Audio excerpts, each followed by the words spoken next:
eh bien, on a très peu de diminution des polluants importants qui sont les particules PM2,5 et les dioxydes d'azote. Donc, on reste sur des niveaux très élevés. Et pour nous, il faut vraiment changer de braquet. Il faut changer de stratégie. Il y a des choses qui n'ont pas fonctionné et il y a des choses qui n'ont pas été mises en place et qu'il faut maintenant mettre en place très vite. L'invité de la rédaction avec Audrey Brandier, Anne Lasmin-Trappier. Exactement, on a donné la parole aux élus. Cette fois, je donne la parole aux associations. Anne Lasmin-Trappier, qui est présidente de France Nature Environnement Haute-Savoie, qui est également membre d'Inspire. Bonjour Anne Lasmin-Trappier. Bonjour. Alors, vous êtes donc ici à la réunion publique PPA. Vous allez prendre la parole aussi tout à l'heure. Qu'est-ce que représente pour vous cette réunion ?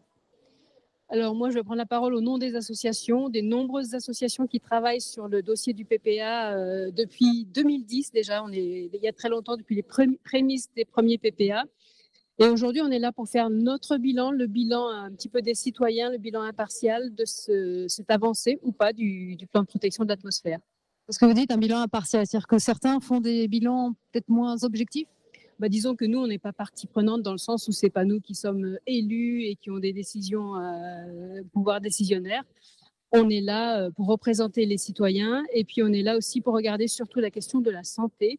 Nous, ce qui nous intéresse, c'est qu'on aille mieux, qu'on meure moins de la pollution de l'air dans la vallée de l'Arve, parce qu'aujourd'hui, un décès sur 10 de la mortalité totale dans la vallée de l'Arve est lié à la pollution de l'air. C'est beaucoup trop élevé. Il faut vraiment qu'on diminue la pollution de l'air.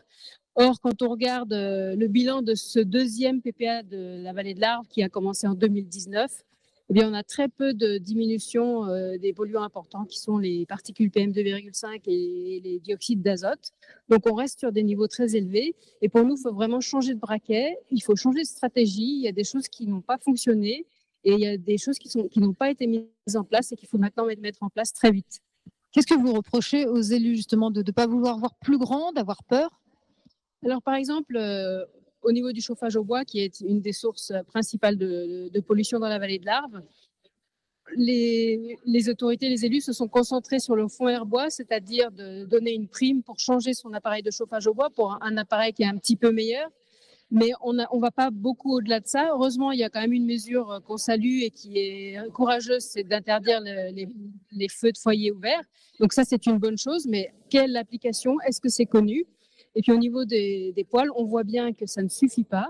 Et aujourd'hui, il y a une étude qui montre que les émissions des poêles, soi-disant des bons poêles, eh bien, en fait, elles sont 10 fois plus élevées que ce que disent les constructeurs. C'est un peu comme le Dieselgate, hein. On a un petit peu la même situation.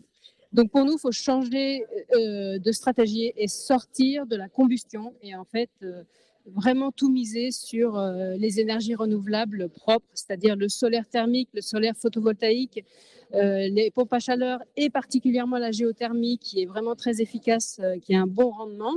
Et il vaut mieux investir l'argent public là-dessus que de continuer sur une voie un peu sans issue aujourd'hui avec le fonds Airbois qui ne fait pas progresser les choses.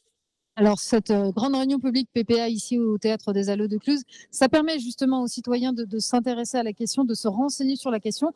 Est-ce que vous pensez que les citoyens de la vallée de l'Arve et de Haute-Savoie sont suffisamment informés ? Alors nous, ce qu'on constate, c'est qu'ils sont très inquiets. Donc oui, ils sont informés.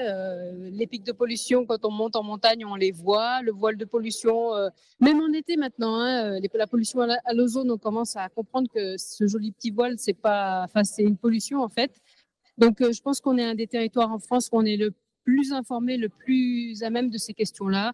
On a bien vu, par exemple, à la constitution de l'Institut éco-citoyen, l'accompagnateur qui